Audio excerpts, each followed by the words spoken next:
Salamat po kapatid. Isang kagalakan at karangalan na makasama ninyo sa inyong 36th year. Naku, salamat at purihin ang Panginoon. Misa pa po, palakpakan natin ang Panginoon. Hindi po ito show, hindi po ito display of talent, but rather a celebration of God's goodness. Amen. Mawalang galang na hindi naman sa isinusubo kung ilan sa inyo, parang nakulangan ako. Kasi family, puro apo yung nagperbuat. Asan yung mga elderly? Parang hindi nasama sa... Di ba?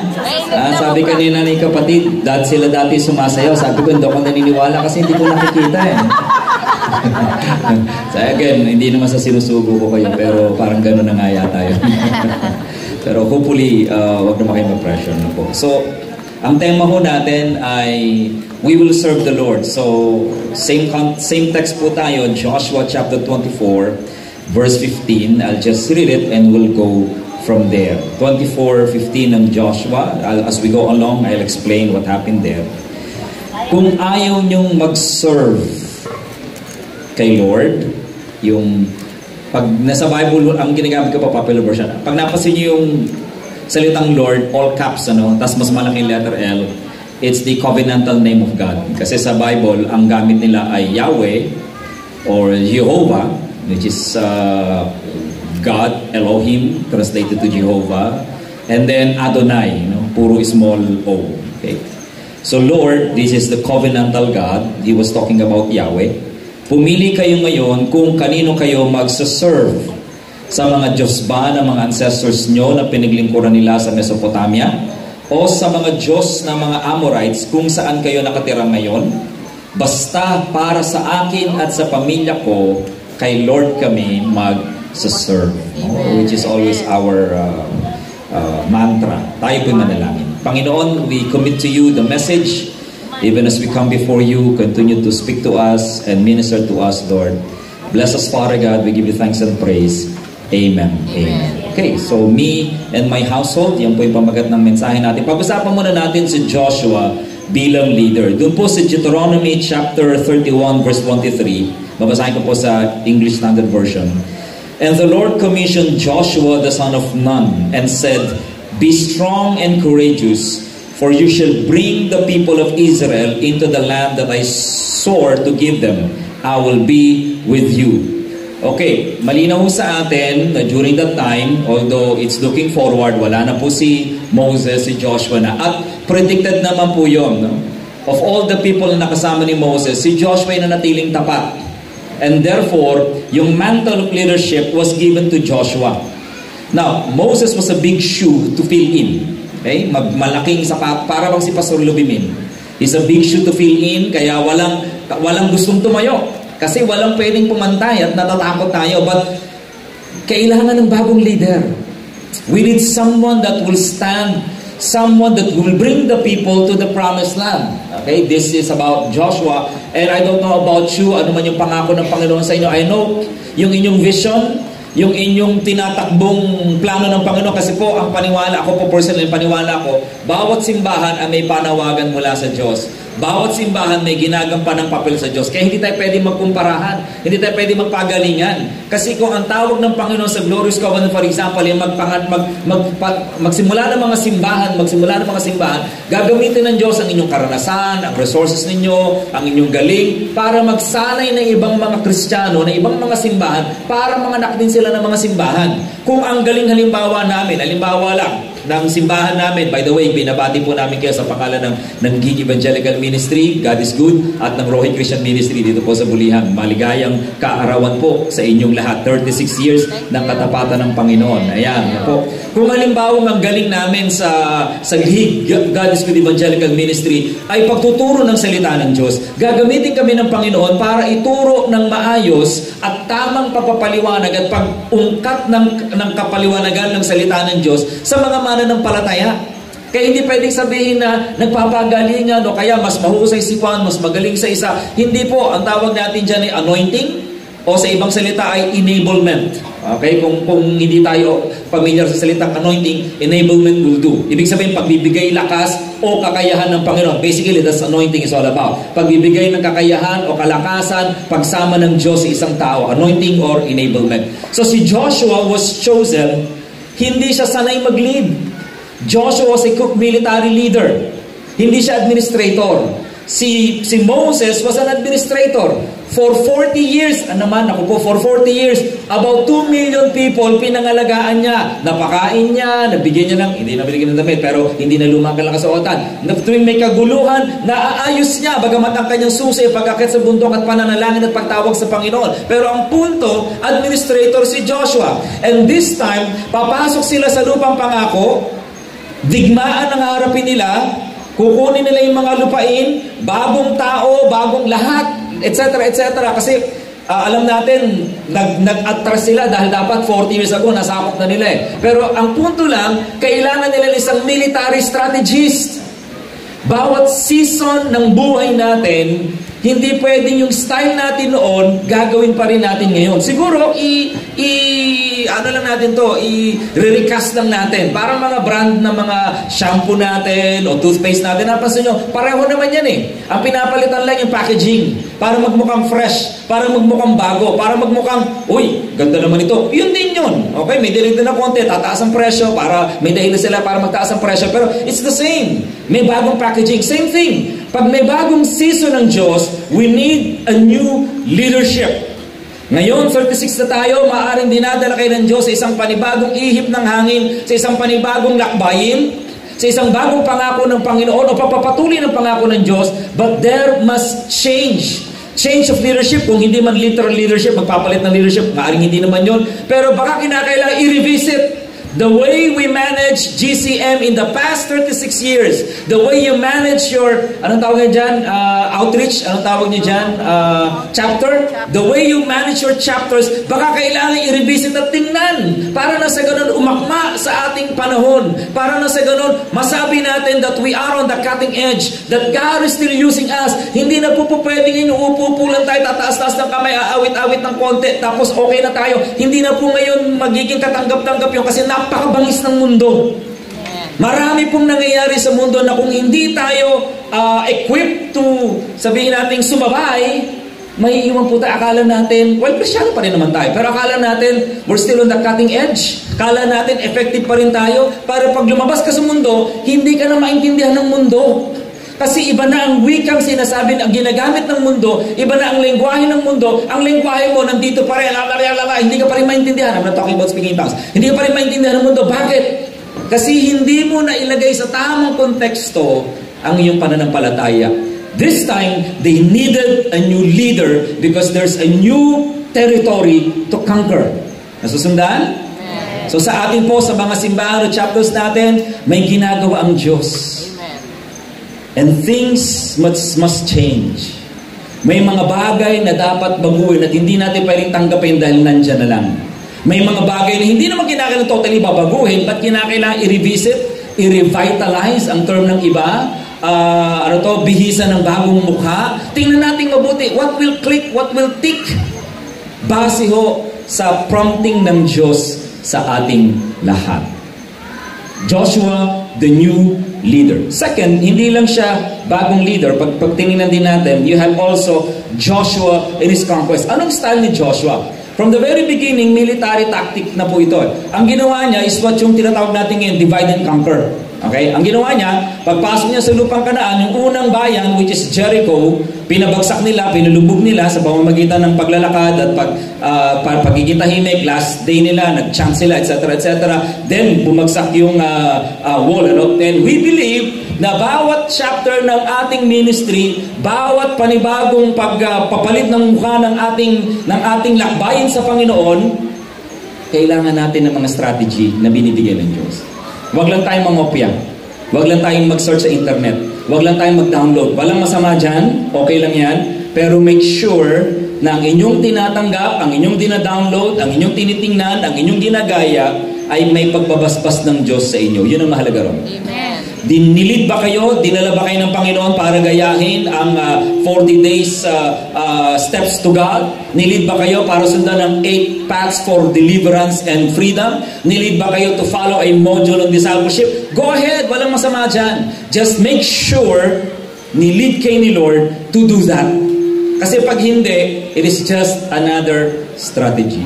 At mapapagod kayo ng kahahanap ng strategy, mapapagod kayo ng kaiisip at kada-download at kapapanood at ka-attend ng seminar at ka-invite ng mga speakers kapag hindi nyo mismo alam kung ano ang sinasabi sa inyo ng Panginoon. Kaya mahalaga yun.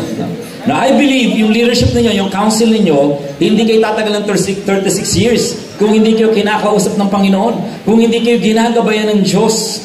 Ang sinasabi natin, patuloy tayong makinig sa Panginoon, patuloy nating patalasin yung tenga natin, para na sa ganoon, lagi nating fresh na naririnig ang Diyos. Ang kailangan natin, kung paano sila ng panahon nila, kailangan nilang marinig ng sariwa ang salita ng Diyos. At ang bawat Kristiyano, bawat simbahan, dapat laging nakakarinig ng sariwang salita ng Panginoon. Okay? Yan man ay sa preaching, yan man ay sa prayer time, yan man ay sa inyong breakthrough night kapag meron kayong prayer meeting, yan man ay sa pamamagitan ng praise and worship, o maging sa pagsasayaw ng mga bata, naririnig natin ang Panginoon, nakikita natin ang ginagawa ng Diyos sa bawat pangyayari sa paligid natin. The point is, in this conquest of Joshua, there's a new strategy that we need to employ. Divide and conquer, pumasok siya sa Kanaan, pinabagsak ang Jericho, natalo sila sa Ai, bumawi sila, natalo ang Ai. Tapos ang una nilang ginawa, kinonquer nila yung southern kingdom, southern area ng Kanaan. After the southern area, punta naman sila sa northern side. Kaya pagdating ng Joshua chapter 7 hanggang chapter 11, puro digmaan yan, labanan yan, at iba't ibang mga lugar na kanilang nasakop. Pagdating ng chapter 12, pinakita na sinulat na yung mga bayang nasakop. Pagdating ng chapter 13 hanggang chapter 21, mababasa ninyo kung paano hinati ang mga lupain. Hindi pa naubos ang kalaban, may mga kalaban pa rin sila, may mga higante pa rin sila, etc. etc. Hindi pa natatalo lahat yun, may ilan lang. Ang sabi ni Joshua, hatiin na natin yung lupa, ito yan, sa'yo yan, sa'yo yan, sa'yo yan, ialagay natin yung cities of refuge, etc. etc.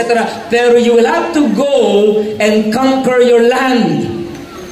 Mga kapatid, bagamat nagtagumpay na tayo, binigyan na tayo ng tagumpay ng Panginoon, pero meron pa rin tayong laban.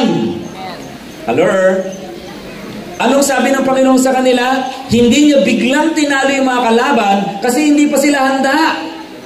Sa panahon na sila ay naghihintay, hinahanda sila ng Diyos, at yung mga tao naman pasama ng pasama, at dahil pasama sila ng pasama, palayo sila ng palayo sa Panginoon, at dahil doon, sasamahan ng Diyos ang kanyang bayan, itataboy ang mga bayan na yun. Ganon yung strategy, ganon yung parang, in a way, wala mang nakasulat, pero pag binasa mo, yun ang implikasyon ng agreement nila.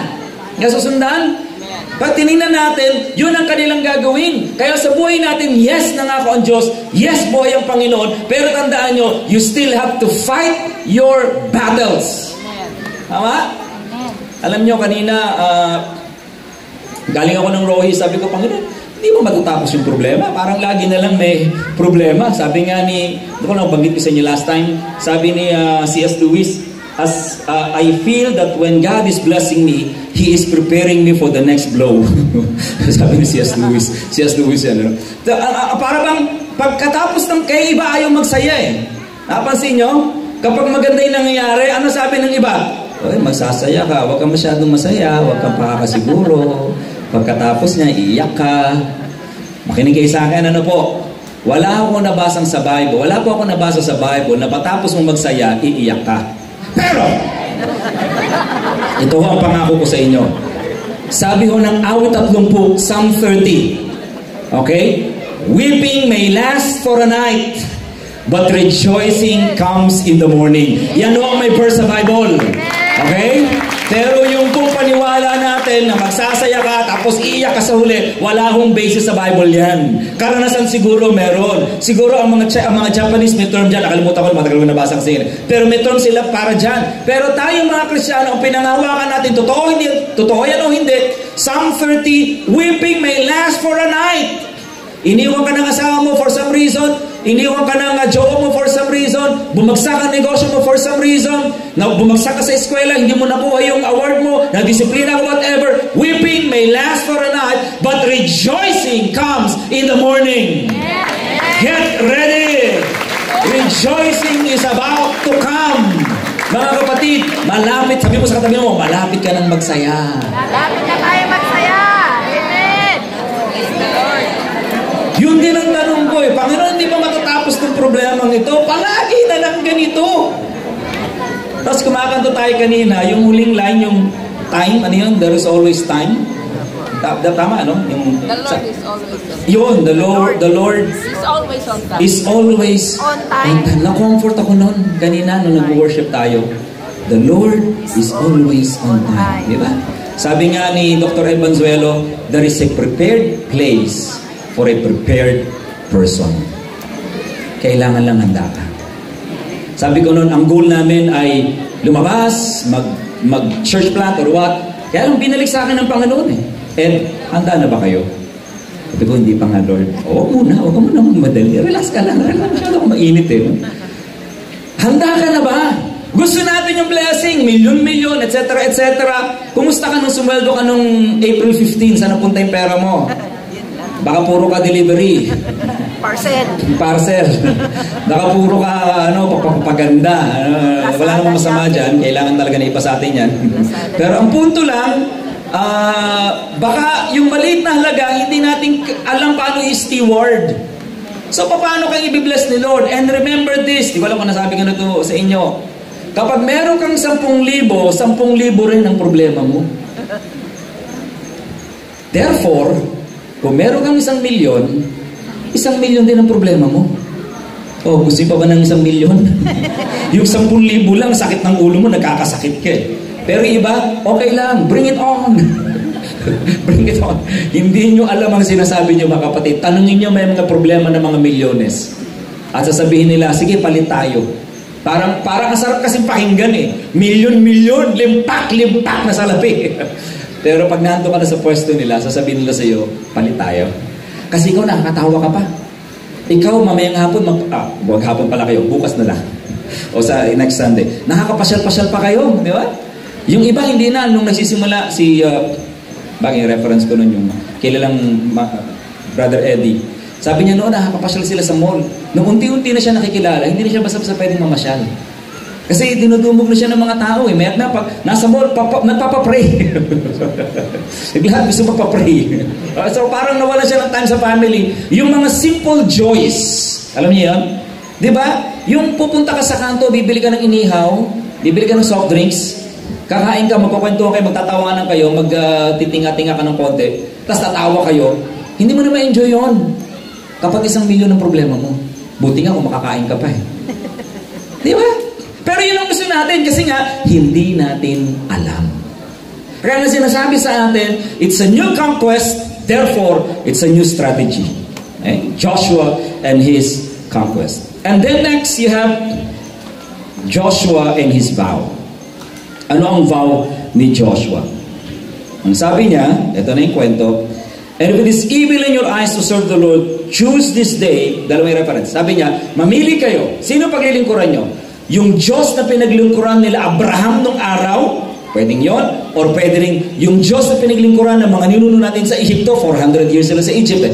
Kasi nakita nila, sinasabi ho ng mga nag-aaral ng Biblia, yung bawat salot na pinadadala sa Egypt, bawat isa po ron ay simbolo ng Diyos-Diyosan ng Egypt. Ang Egypto ay may Diyos-Diyosan ng langaw, Diyos-Diyosan ng niknik, Diyos-Diyosan ng ilog Nile River, Diyos-Diyosan ng kadiliman, ng buwan, Diyos-Diyosan ng araw, Diyos-Diyosan ng ulan. Lahat po yung challenge ni Yahweh. At nag-fail kay Yahweh. Yung 10 Diyos na yan, bumagsak at lalo na yung panganay. So sabi ni Joshua, mamili kayo. Ang paglilingkuran niyo ba yung Diyos ni Abraham, yung anong panahon ng Babylonia, o ang Diyos ng mga Ehipsyo, o ang Diyos na nandito sa lugar natin, mga Amorita. Yung pong Diyos kasi nila noon ay Diyos na God of fertility. Kaya po, ang distinct mark ng kanilang pagsamba sa Diyos-Diyosan ay pagsasaya, sayawan, tugtugan, paggamit ng mga tambol, etc. Kaya ho may mga grupo ho, wag naman natin silang sisihin, ayaw sa tambol. Kasi po ang tambol, ginagamit talaga yan, even days past, sa pagsamba, pagtawag, form of witchcraft kasi yan pagtawag ng mga demonyo. Yeah, kaya ayaw nila ng drums. Pero iba, gumagamit na, nakalaya na sila doon, nakita nila na hindi naman pala yun. Okay? Pero ganun ang pinagmumulan. So, sinasabi niya, yung Diyos ito, God of fertility, nagsasaya. Pagkatapos nun, pag nagsaya sila, nagsasex na sila, halo-halo na. Yun ang kanilang paraan ng pagsamba, napakarumi. Kaya nung dumating ang Israel, tinuruan sila ng Diyos ng tamang pagsamba kay Yahweh. May pananamit sila, may tamang approach, may piniling pamilya. Kasi nung time nyo, kahit sino pwedeng maghandog, kahit sino pwedeng mag-alay, kahit sino pwedeng sumamba. Pero dito ang sabi niya, may tamang paraan. At malinis at maganda. Yun ang ina-establish ng Diyos. Kaya ang sabi ni Joshua, mamili kayo kung sino ang inyong sasambay, kung sino yung susundin. Ang Diyos nila o ang Diyos ng mga taong narito, parurumihin nila kayo. Mukhang masaya, kasi sayawan ng sayawan, ang ganda-ganda, TikTok ng TikTok, yung mga tao ron, ang saya-saya, ang ganda. Ako nalilibang sa TikTok, pag minsan, check nga ako ng mga ano ko, kasi itong pinadadala ko sa kanila, puro nakakatawa lang. May mga paborito akong site na gusto ko lang tumawa. Di ba, masaya naman talaga, di ba? So, yeah, may TikTok account ako, okay, magalala. Pero yung, hindi niyo malalaman, nakatago yung aking, para wala makapalo sa akin. Kasi po, anak ko lang ang kapalo-palo namin yun, para hindi ako matukso sa ibang, kasi malalayo ka. Ano ito? Nalayo na ako ngayon. So, ang punto lang, yun ang kanilang gusto. At madaling makahalin yan ng mga tao. Madali tayong matangay. Kasi hindi lang gusto natin yung laman natin, hindi nasasaya talaga yan. Wala namang masama dun Kaya lang pag nasobrahan, yun ang nagiging problema. Kaya si Joshua at ang kanyang pangako, sabi niya, subalit ako, ayan, ako at ang aking sambahayan, sabi niya, ay sasamba sa Panginoon. Di ba? But as for me and my house, we will serve the Lord. Amen? Yan ba yung vow ninyo? Yan ba yung pangako ninyo? Amen ba ron? Amen. I have news for you. Do you know na yung family ni Diyos at yung next generation hindi sumunod sa Panginoon? That's the sad news. Though that was his vow. Pero hindi sila sumunod. Kasi pag binasa niyo yung Joshua, pagdating sa Judges, may ilang mga chapter pa na nag-conquer sila, pero bumalik sila sa pagkaalipin. Yung mga sumunod na generation, hindi na nila inalala yung ginawa ni Josue at nung generation ni Joshua at sila na ang nasunod sa kanilang mga sarili. Ano nangyari doon? Malamang hindi na ipasa ng maayos yung kanilang legacy sa next generation. At ito yung sinasabi natin. Kaya mahalaga yung, buti nga marami kayong number sa mga bata, mahalaga na maturuan sila, hindi lang yung sayaw, hindi lang yung pagkanta, natuturuan sila, kaya maganda sila yung mga nagsa-Sunday school, natuturuan kasi iba ho yung, ayon sa pag-aaral, mataas ho ang percentage ng mga matured Christian na hindi nagba-backslide at hindi nagpo-fall kapag mayroong magandang foundation, especially Sunday school foundation. Sunday school. Okay? Yan ang study. Okay, study. Although, hindi guarantee yung porke nag-Sunday school ka, paglaki mo, hindi ka na malalayo sa Panginoon. May mga cases pa rin po. Kaya nga sa study, kung 58, 60%, 62% yung maganda ang bunga, meron din mga around 40, matakti nyo na, 40-45% na hindi nagtutuloy kahit nag-Sunday school pa. At ang daming ganyan na i-claim na lumaki sila sa Sunday school pero ang buhay hindi ayos. Makikita niyo mga sikat na artista. Ano ba yun? Kasi yun ang kanilang claim. Pero ang punto mga kapatid, mahalaga pa rin yung pagpapasa ng ating pananampalataya sa next generation. Kaya tanong ko sa atin, anong ginagawa nating pagsasanay sa next generation? Kumusta tayo? Joshua and his vow. Here comes the application. Paano natin gagawin yan? Dalawang bagay lang. Una po, ground. Joshua and me, ikaw at ako, that's a way saying of our application. Ground your vow. Ano yung ground your vow? Ibig sabihin, make sure yung pangako nyo sa Panginoon na maglilingkod kayo sa Panginoon at ang inyong sambahayan nakasalig sa tamang pundasyon. At yan ay ang salita ng Diyos. Okay? Dumaki ako sa isang Southern Baptist background at ang tinuro sa amin yung Disciples Cross, which is prayer, Word of God, fellowship, witnessing, and fellowship or church. Yung apat na yan, when you keep that, you are made sure you have a balance Christian life. Ibig sabihin, ang Kristiyano nagdarasal, which lahat naman tayo kahit hindi Kristiyano nagdarasal. Ang Kristiyano ay nagbabasa ng Biblia, which hindi lahat nagbabasa ng Biblia. And surprisingly, kasi meron akong study na ginagawa. Nung nagre-review po ako, lumabas po sa states, ito, PSA po ito, 2022. Ang top religion pa rin sa atin ay Catholic. About 78% pa rin ng Pilipino ay Catholic. Second, Islam. About 5% something. Dumarami ang mga Muslim sa Pilipinas. Napansin nyo ng araw, walang nagtitinda sa palengke. Ngayon karamihan, nung Biyernes Santo, karamihan ng bukas sa tindahan, Muslim ang may-ari. Diba? Nakita niyo yan? Dumarami. Bakit? Kasi nung I heard this 2000 noong mataas yung campaign sa evangelism, yung 1040 window, natuklasan din nila na merong campaign ang Islam, ang kanilang goal is 2 billion Islam by 2020. Yun ang tatatandaan ko. Kasabay nung discipleship plan ng PCEC. Okay? At ang plano nila, ito nakakaano, ito hindi na to this is not on paper. Verbal sinasabi nun nila, Bishop, yung mga leaders natin, sa Christian leaders natin. Ang isa sa mga strategy nila ay pumunta sa mga bayan-bayan, mga palengke. At yun, nauna yung DVD. Naabutan niyo pa yan? DVD. Bumibili rin ako ng araw. Nag-repent na ako, kaya magalit. Mag-DVD. Sila yan di ba? At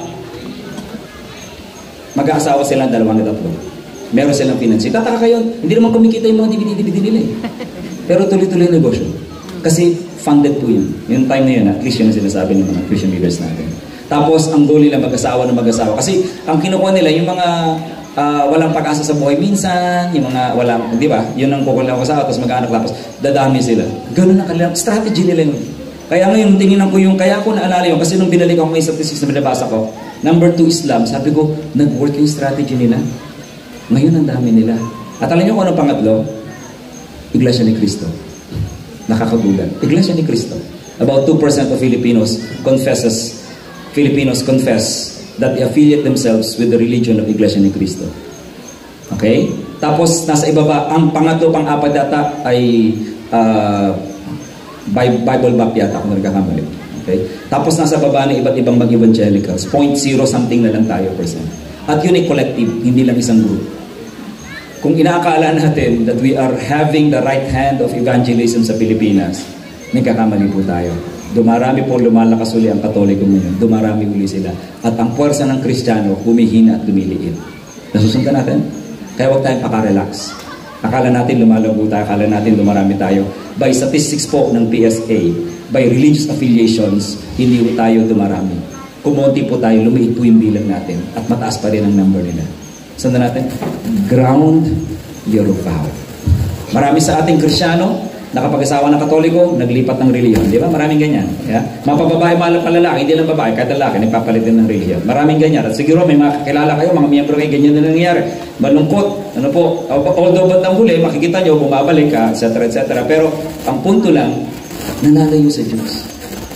Kung gusto ho nating manahin ng ating saling lahi, yung ating pananampalataya, ground your vow. Make sure ang inyong tinuturo at hindi nyo inaalis inyong sambahayan ang pundasyon ng salita ng Diyos. And finally, gusto ko si Pastor, ang bilis lagi. Pangalawa, guard your vow. Ang nangyari kay Joshua, it was grounded in the sense that, he knew yung kanyang tinatawagan at alam niya yung salita ng Diyos. Sa kanya sinabi, do not let this book of the law depart from your mouth. Pero ang problema, hindi nila binantayan. Maaaring nag-relax sila. Hindi tayo sigurado. At ngayon, napakalakas ng panghila ng mundo sa ating sa lahat sa atin. Now, let me give you some statistics. Mabilis lang. Sabi ho ng isang nag-aaral, 80% of our self-talk is negative. 80% nang lumalabas sa bibig mo, negative. Tapasin niyo ba yun? Ang taba mo! Negative. Body shaming. Laging para bang pang nag-comment tayo o nagpansin tayo, pag tumingin sa, yung pwede ko no? Parang laging meron tayong pangit na nakikita sa katawan natin, sa sarili natin. 80%. Sa isang survey, sinasabi niya, 87% ng mga kabataan, Sabi mong mga kabataan dito, Ineng, Neneng, Banengneng, makinig kayo. Okay?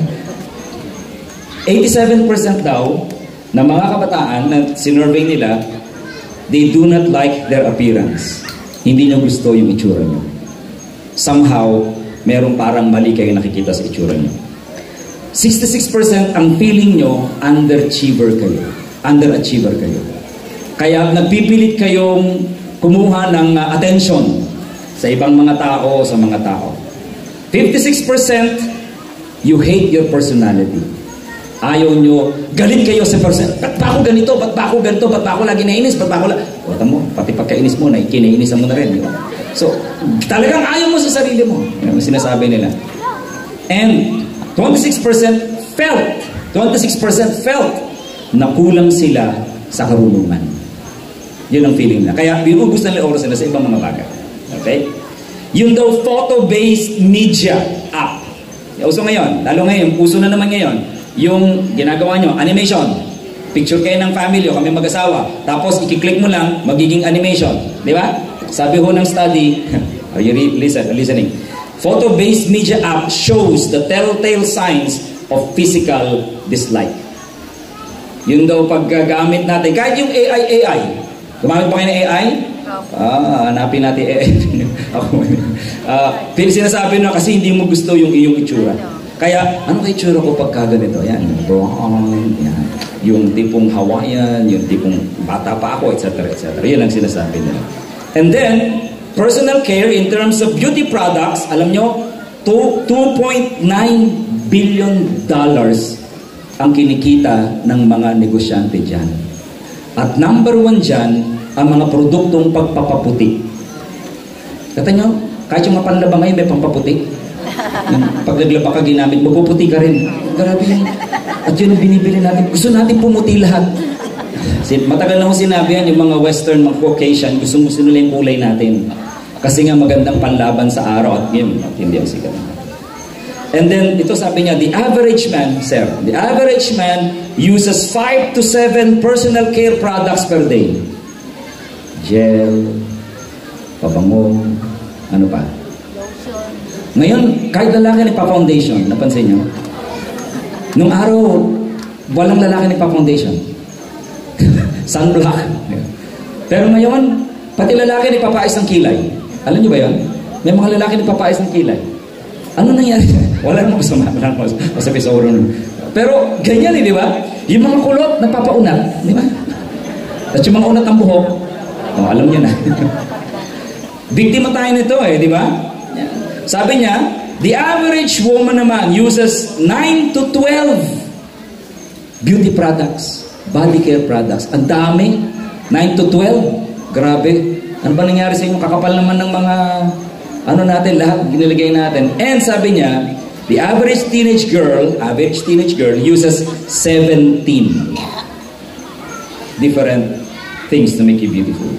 Ang global rank daw natin sa papapaganda ay number 13 out of 149 countries.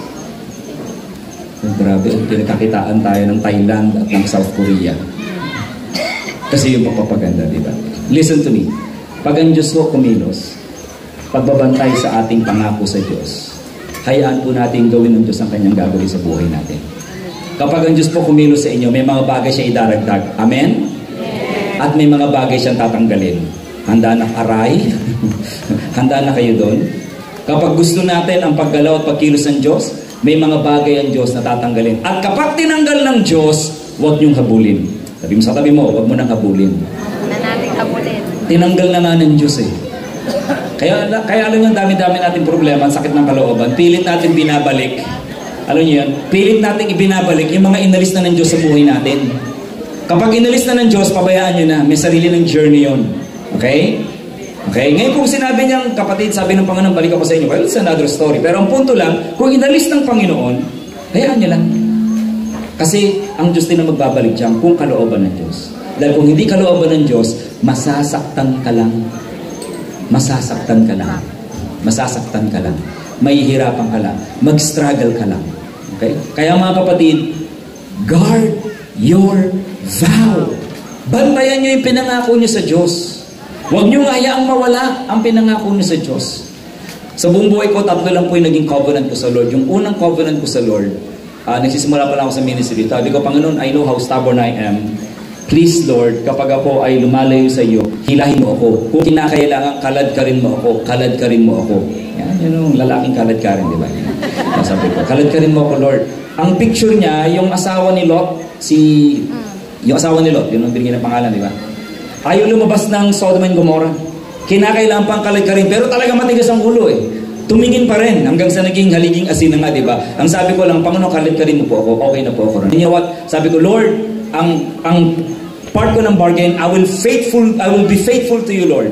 You know what? Hindi ako naging faithful sa Lord. Ang dami kong mga bling-bling na nagawa, mga kapalpakan na nagawa. But God was faithful in our covenant. Every time na parang malalayo ako sa Kanya o babagsak ako, talagang hinihila ko ng Panginoon, kinakaladkad ako ng Diyos. Kapatid, ano yung sinabi sa iyo ng Panginoon? Ano yung agreement nyo ng Lord? Diba, si Samuel Colgate, ang sabi niya, gawin mo akong matagumpay, sabi niya, 10% I'll be faithful with my tithes. 10% sa iyo. Pinagpala ng Diyos ang Colgate, ngayon Colgate Palmolive na, pero pinagpala, ginawa siyang milyonaryo ng Panginoon. Yung last niyang testimony, 90% na binibigyan niya sa Diyos. 10% ang kinikip niya sa kanya sarili. You see? Yung mga covenant na yun, yung mga pangako, minsan sabi natin, Panginoon, buhayin mo lang. Pero minsan binuhay ng Panginoon, hindi ka rin nagiging tapat sa pangako mo. Di ba? Ganyan tayo, magsisi tayo mga kapatid. Okay? Ang punto lang, ano ba yung pangako sa iyo ng Panginoon? Ano ba yung pangakuan nyo ng Diyos? Kasi I'm sure ang Diyos tapat sa pangako niya. Pero ikaw kapatid, kumusta ka? At sa umagang ito, gusto kong i-review natin yung pangako na yun na ginawa niyo sa Diyos. At pangako niyo sa Diyos at pangako ng Diyos sa inyo.